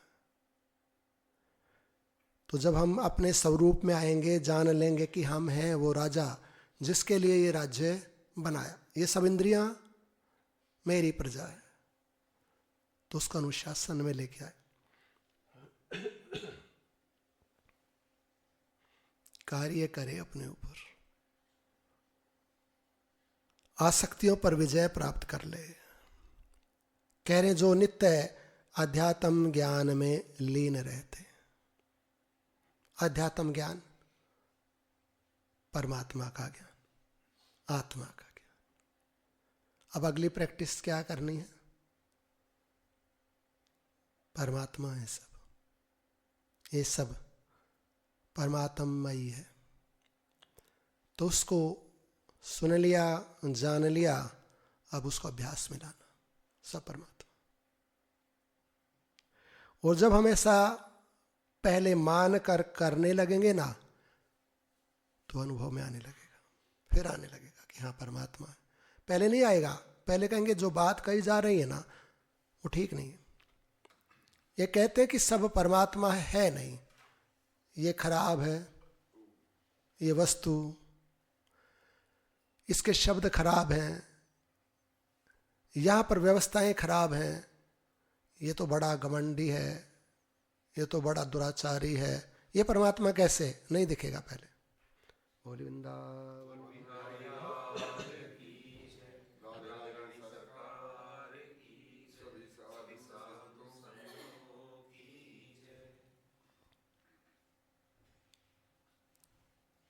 तो अपने ऊपर कार्य करना पड़ेगा, देखना पड़ेगा। पहले सुना ज्ञान, फिर अभ्यास में लाए तो अनुभव में आने लगेगा सब परमात्मा है, सब। भक्त जी श्री नामदेव जी महाराज के घर में ना एक सेविका रहती थी, माता जनाबाई। घर में कपड़ा धोना, सफाई करना कार्य करती थी, सब सेवा के कार्य करते। अनेक भक्त सेवक श्री नामदेव जी महाराज के घर में आते, कीर्तन, सत्संग, भगवान का भंडारा, भोज सब होता। माँ जनाबाई भी देखती उन भक्तों को, उनकी कथा सुनती, सत्संग सुनती, उनके साथ में नाम संकीर्तन करते।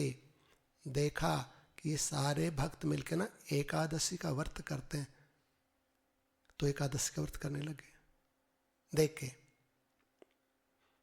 फिर देखा कि ये रात को जब तक द्वादशी नहीं लगती है ना, जैसे हम पंचांग में जब सूर्य उदय होता ना तो दूसरी तिथि लग जाती है।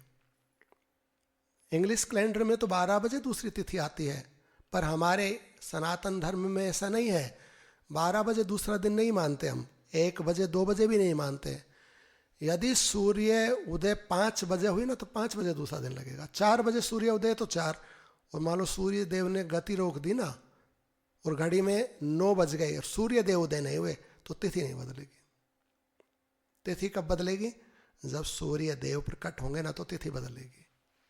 तो जैसे ही सूर्य देव प्रकट होते ना तो द्वादशी लग जाती है, और जब द्वादशी लगती है तो कीर्तन जो एकादशी को करते हैं ना, फिर उसका एकादशी का पारण करके फिर अपना कार्य करते हैं भक्त लोग।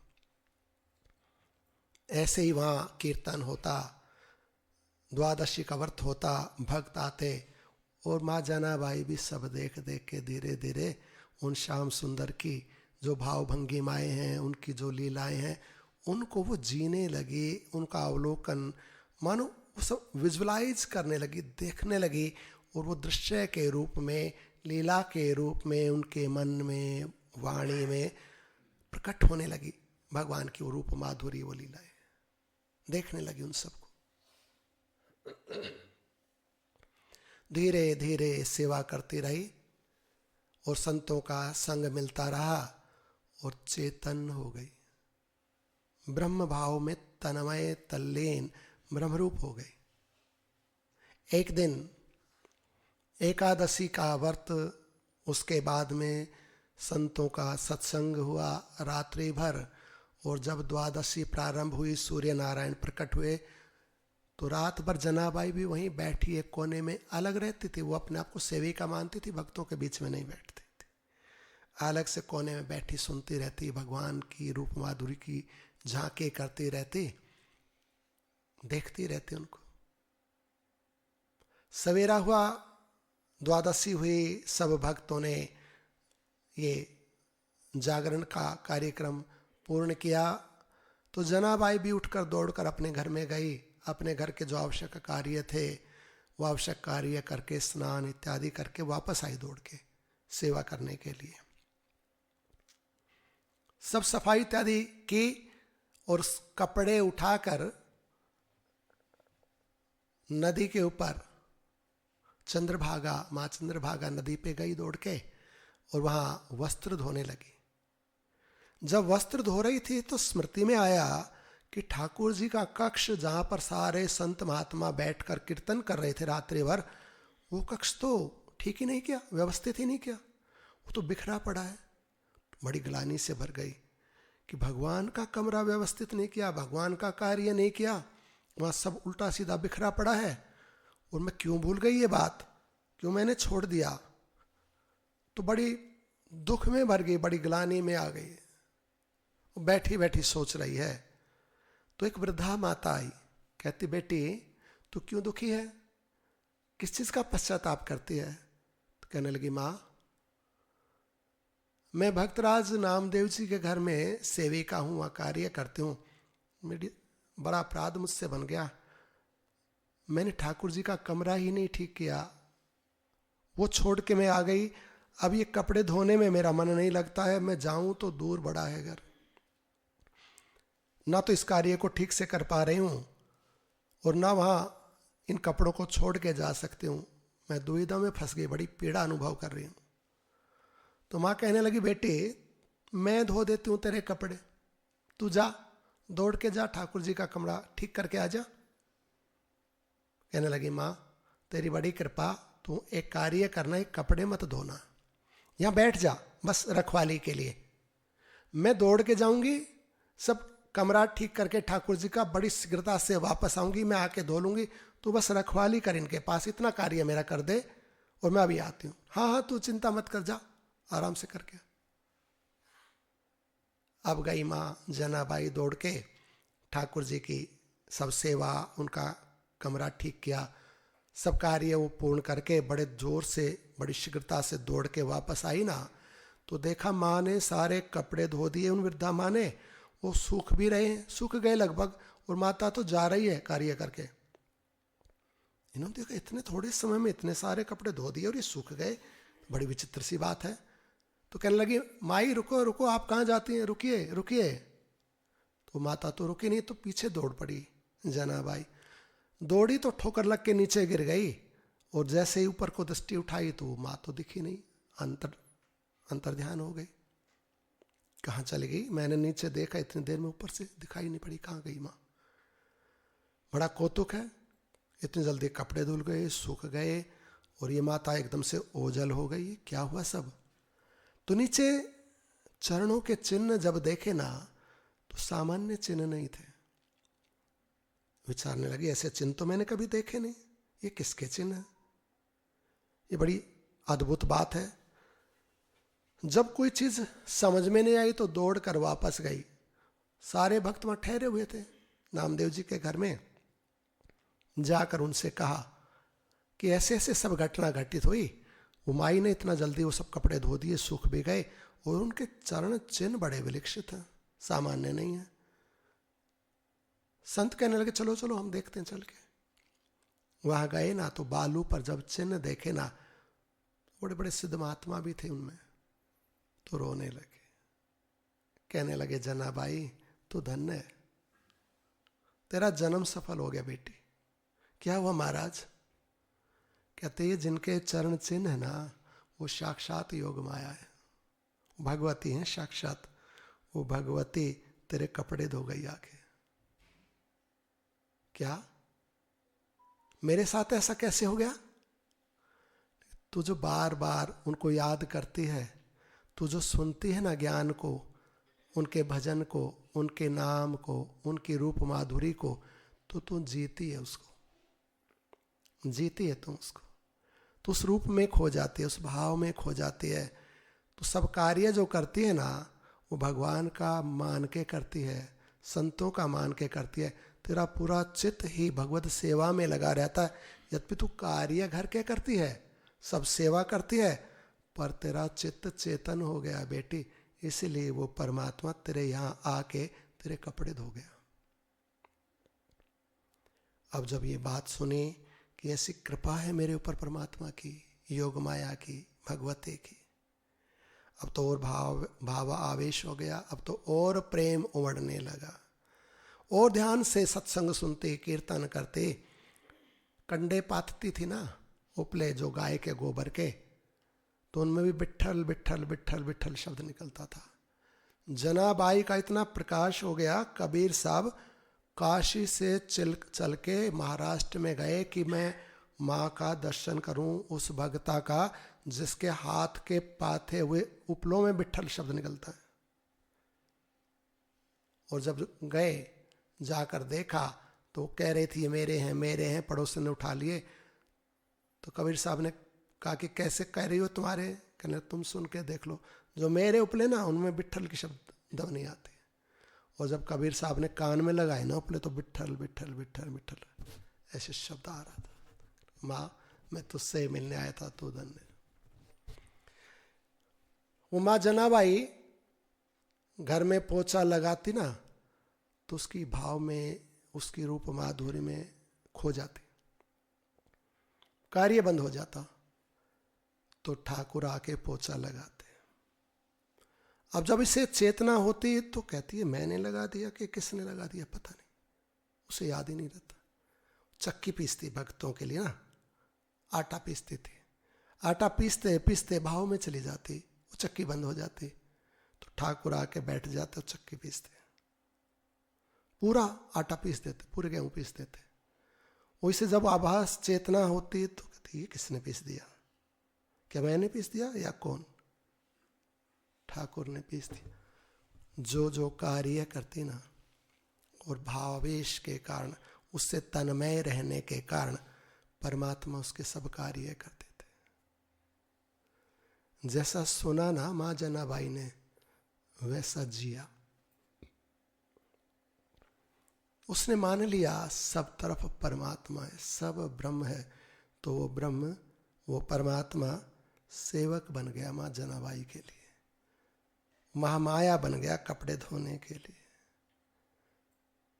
चौका लगाने के लिए सेवक या सेविका बन गया वो ब्रह्म। ये भगवती, ये माँ जनाबाई सब में उसको देखती है, सब में। और जो ऐसा भक्त है उसके लिए वो निर्गुण निराकार परमात्मा सगुण साकार रूप धारण करके कभी श्याम, कभी राम और कभी अनेक रूपों में आता है और उनके सब कार्य करता है। वो निर्गुण निराकार ही सगुण साकार होता और गोपियों के कंडे उठाकर उनको देता। गोपियां कहती नाच के दिखा, तो नाचता। गोपियां कहती जा मेरा घाघरा उठा के ला, तो घाघरा उठा के लाता। अमुक कार्य कर मेरा, तुझे थोड़ा सा माखन दूंगी, तो दौड़ के वो कार्य करता। भक्त प्रार्थना करते कि प्रभु दुष्टों ने आतंक मचा दिया, हमारे बस में नहीं आ रहे हैं ये रावण कुंभकर्ण, आप आओ। हम जानते हैं कि आप निर्गुण निराकार हैं, पर आप सगुण साकार बन के आओ, इन दुष्टों का संहार करो। तो राम रूप में प्रकट हो जाते हैं। वो माँ कौशल्या के आंगन में उनकी गोद में खेलने लगते हैं। वो भक्त की प्रार्थना पर दशरथ महाराज के पुत्र हो जाते हैं। वो माँ की इच्छा पूरी करने के लिए ना वन में चले जाते हैं। वो भक्तों की इच्छा पूरी करने के लिए भक्तों के झूठे बेर खाते हैं। और वो भक्तों को सुख पहुंचाने के लिए दुष्टों का संहार करते हैं। किसी भक्त के लिए वो अपनी आध्या शक्ति को भी अपने से विलग कर देते हैं, वन में भेज देते हैं। महान दुख कष्ट सहन करते हैं, पर भक्तों की इच्छा पूरी करते हैं, उनकी बात रखते हैं, उनके लिए वो सब कुछ करते हैं, सब कुछ बनते हैं। ऐसे हैं मेरे राम। कौन उनकी बात करे, कौन उनकी लीला का पार पाए, कौन उनका गान गा सकता है, कौन उनकी कृपा का पार पा सकता है। वो कृपा के धाम है, दया के धाम है, प्रेम के धाम है। वो भक्तों के लिए भगवान और उनके सेवक भी हैं। वो भक्तों के माता पिता और उनकी संतान भी हैं। ऐसे है मेरे राम, ऐसे है मेरे राम, ऐसे है मेरे राम,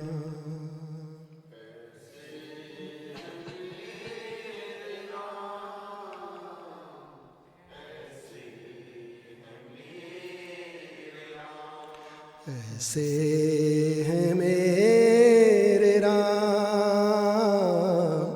ऐसे है मेरे राम,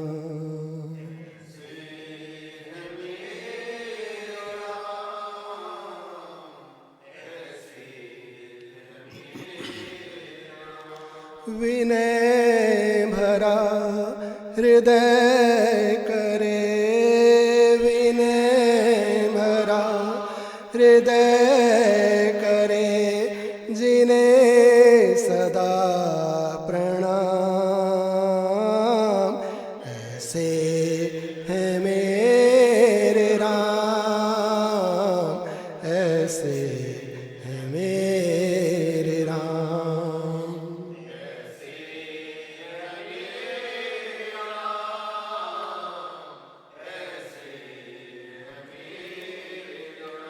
हृदय कमल नयन कमल, सुमुख कमल चरण कमल,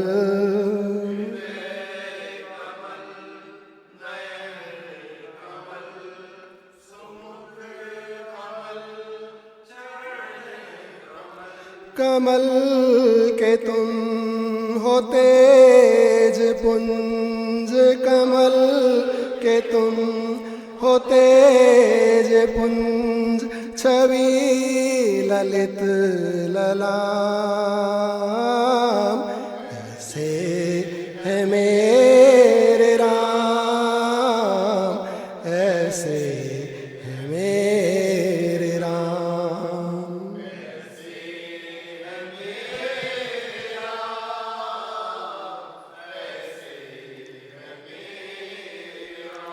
राम सपुत्र न राम सभ्राता, राम सपति न राम सत्राता,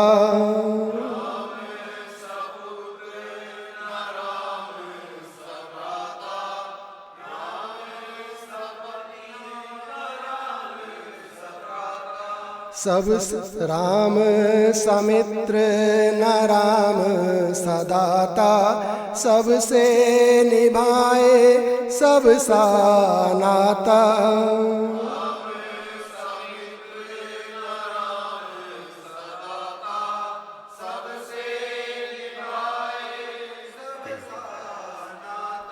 स्वभाव से उदार शांत, स्वभाव से उदार शांत, सब गुणों की खान।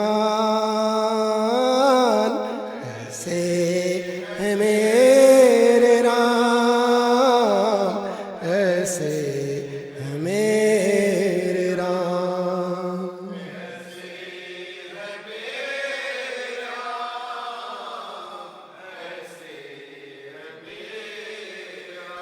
सारे जग के प्राण राम, ऋषि मुनियों का ध्यान है राम।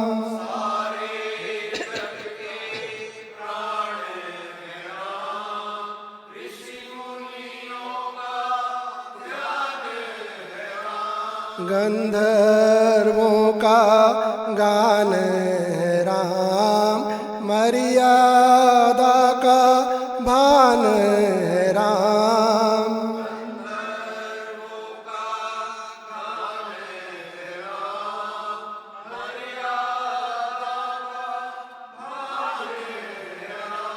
जन्म मरण से मुक्ति हो, जन्म से मुक्ति हो, जपे जो राम नाम। ऐसे है मेरे राम, ऐसे है मेरे राम।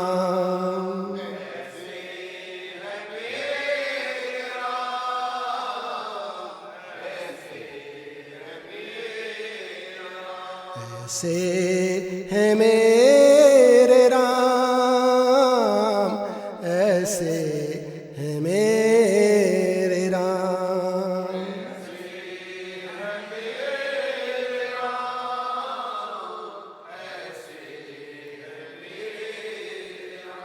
हरे राम राम राम सीता राम राम राम।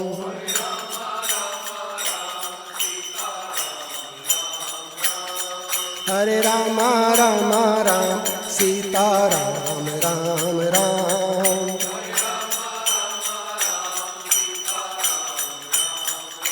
सीता राम राम राम सीता राम राम राम।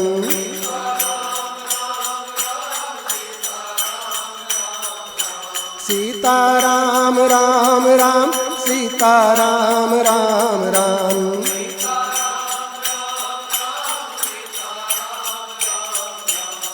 हरे राम राम राम सीता राम राम राम।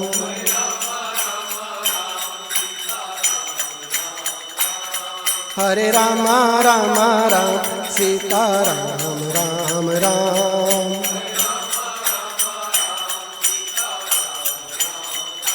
राधे श्याम श्याम श्याम राधे श्याम श्याम श्याम।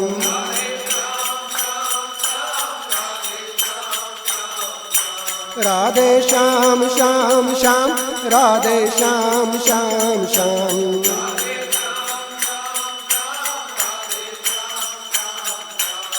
हरे राम राम राम सीता राम राम राम।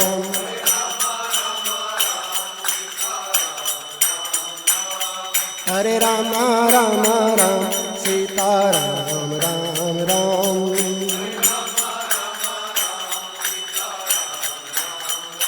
सीता राम राम राम।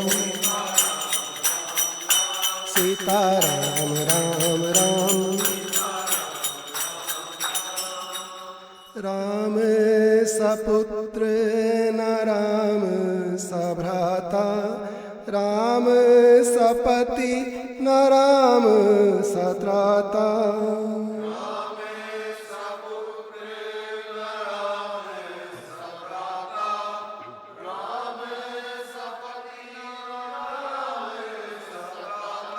राम समित्र न राम सदाता, सबसे निभाए सब सा नाता।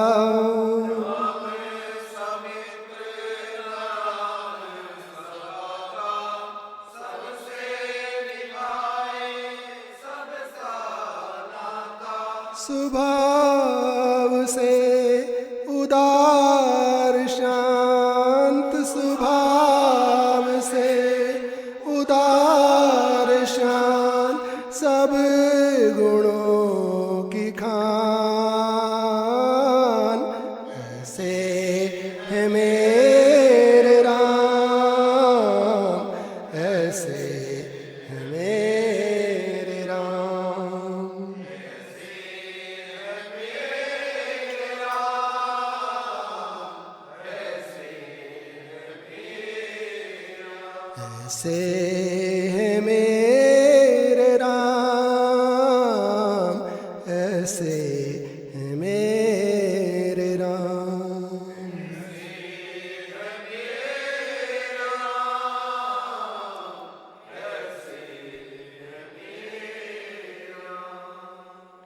बोलिए वृंदावन बिहारी लाल की जय। राधे रानी सरकार की जय। सभी साधु संतों की जय। समय थोड़ा ज़्यादा हो गया पर ये श्लोक की थोड़ा सा अंश रह गया तो ये पूरा कर लेते हैं जल्दी में। मुनि कह रहे हैं और गीता जी में परमात्मा कह रहे हैं, जो नित्य आध्यात्म ज्ञान में लीन रहते हैं, जिनकी कामनाएं पूर्ण रूप से निवृत्त हो गई तथा जो सुख दुख संज्ञक द्वंद्वों से विमुक्त हो गए हैं, ऐसे ज्ञानी पुरुष ही परमात्मा के उस अविनाशी परम पद को प्राप्त होते हैं।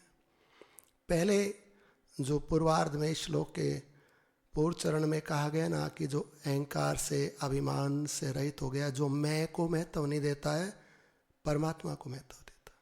कब हम मुक्त होंगे? मैं मेरे के स्थान पर जब हम परमात्मा को महत्व देंगे। मैं नहीं हूँ, मेरा नहीं है, परमात्मा है और परमात्मा का है।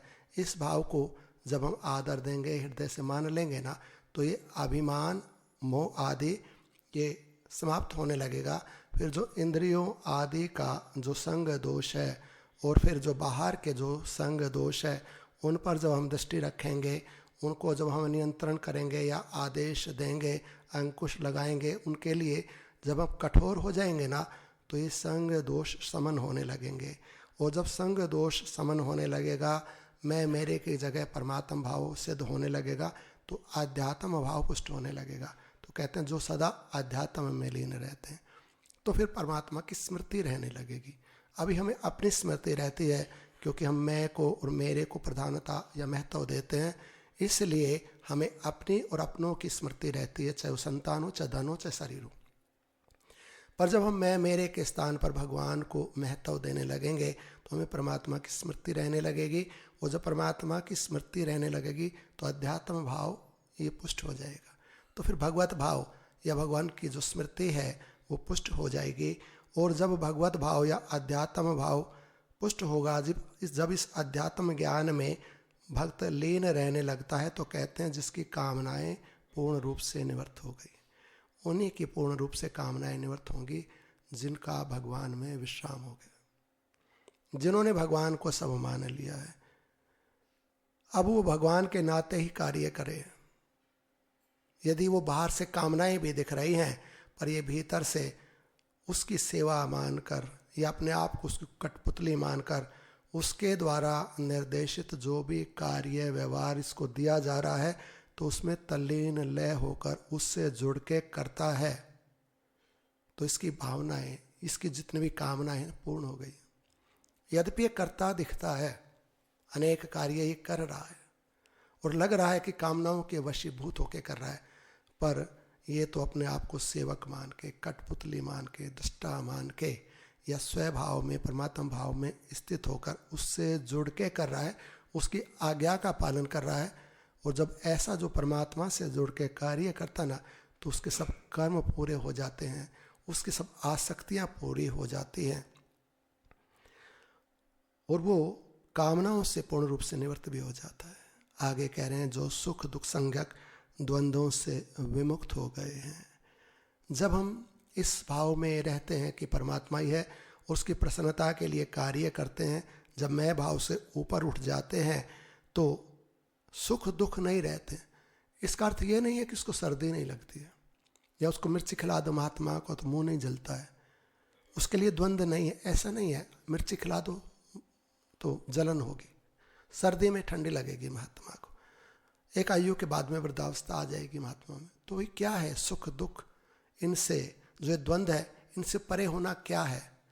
उसको यदि मिर्ची खिला दी जाए ना और मुंह जल रहा है, तो भी वो कहता परमात्मा तेरी बड़ी कृपा, बड़ा मुंह जल, तू बड़ा चरचरा है।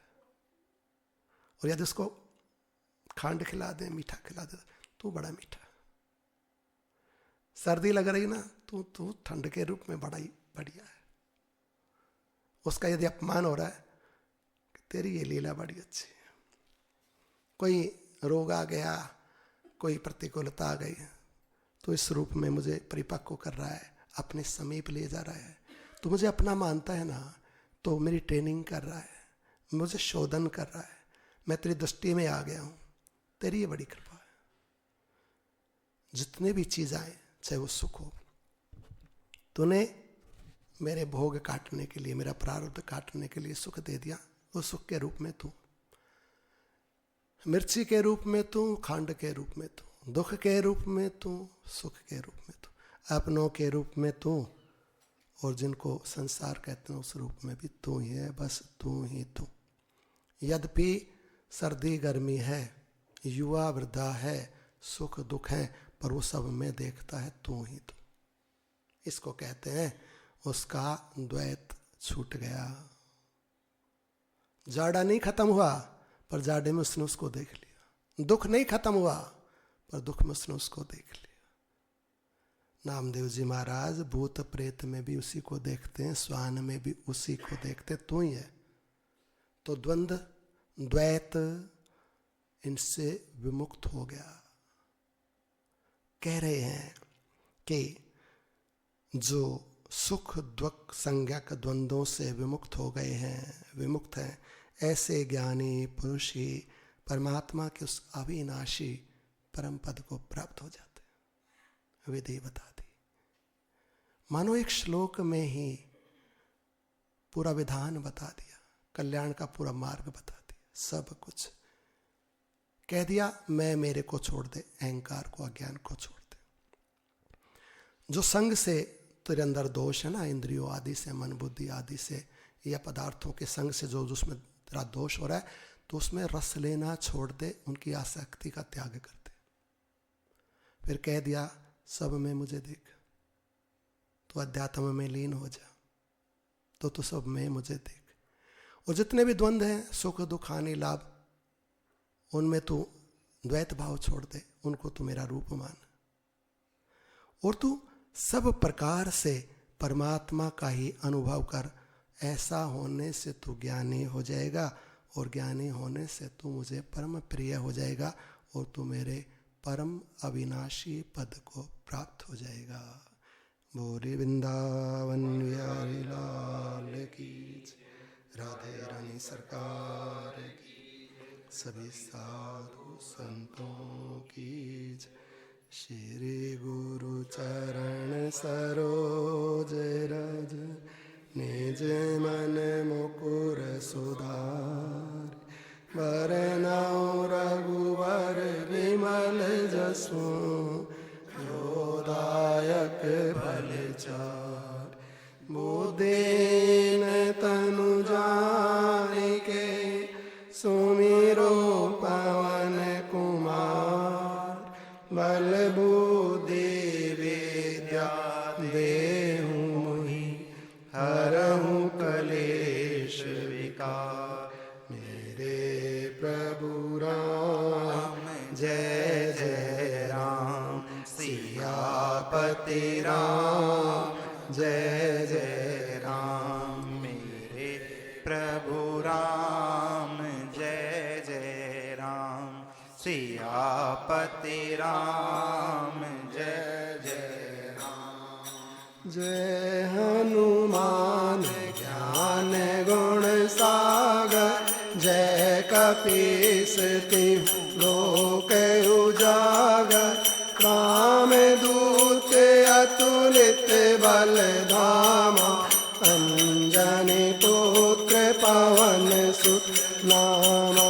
महावीर विक्रम बजरंगी, कुमति निवार सुमति के संगी, कंचन वरण विराज सुवेशा, कानन कुंडल कुंचित केसा, हाथ वज्र और ध्वजा विराजे, कांधे मूंज जनेऊ साधे, शंकर सुवन केसरी नंदन, तेज प्रताप महा जगवंदन, विद्यावान गुणी अति चातुर, राम काज करे देखो आतुर, प्रभु चरित्र सुनिबे को रसिया, राम लखन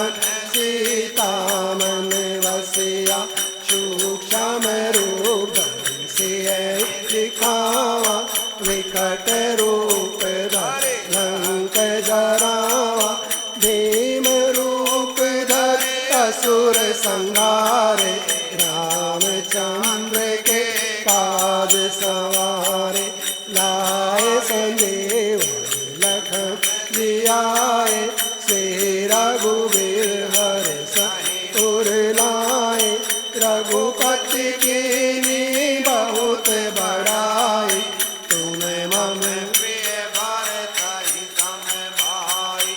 सहस बदन तुम यस गावे, अस कैसे पति कंठ लगावे। सनकादिक ब्रह्मादि मुनीसा, नारद शारद सहित ऐसा। यम कुबेर दिग काल जाते, कवि कोविद कही सके कहाते। तुम्हें उपकार सुग्रीव कीना, राम मिलाए राजपद दीना। तुम्हें रोमांच विभीषण माना, लंकेश्वर भय सब जग जाना। युग सहस्र योजन पर भानु, लीलोताहि मधुर फल जानु। प्रभु मुद्रिका में मुख माहि, जलधि लागे अचरज नाहि। दुर्गम काज जगत के जेते, सुगम अनुग्रह तुम्हारे तेते। राम दुआरे तुम रखवारे, होते हैं आज्ञा बिनु पैसारे। सब सुख ले तुम्हारी शरणा, तुम रक्षक काहू को डरना। आपन तेज समारो आपे, तीनों लोक हाकते कापे। भूत पिशाच निकट नहीं आवे, महावीर जब नाम सुनावे। नासे रोग हरे सब पीरा, जपत निरंतर हनुमत वीरा। संकट ते हनुमान छुड़ावे, मन क्रम वचन ध्यान जो लावे। सब पर राम तपस्वी राजा, जिनके काज सकल तुम साजा। और मनोरथ जो कोई लावे, सोई अमित जीवन फल पावे। चारों युग पर ताप तुम्हारा, है पर सिद्ध जगत उजियारा। साधु संत के तुम रखवारे, असुर निकंदन राम दुलारे। काष्ठ सिद्धि नवनिधि के दाता, असवर दीन जानकी माता। राम रसायन तुम्हारे पासा, सदा रहो रघुपति के दासा। तुम्हारे भजन राम को पावे, जन्म जन्म के दुख विश्रामे। अंत काल रघुवर पुर जाई, जहाँ जन्म हरि बात कहाई। और देवता तितने धरई, हनुमत से सर्व सुख करई। संकट कटे मिटे सब पीरा, जो सुमिरे हनुमत बलवीरा। जय जय जय हनुमान गोसाई, कृपा करहु गुरुदेव की नाई। जो सत बार पाठ कर कोई, छूटहि बंधि महासुख होई। जो ये पढ़े हनुमान चालीसा, होए सिद्धि साखी गौरीसा। तुलसीदास सदा हरि चेरा, कीजे नाथ हृदय में डेरा। पवन तनय संकट हरण, मंगल मूर्ति रूप। राम लखन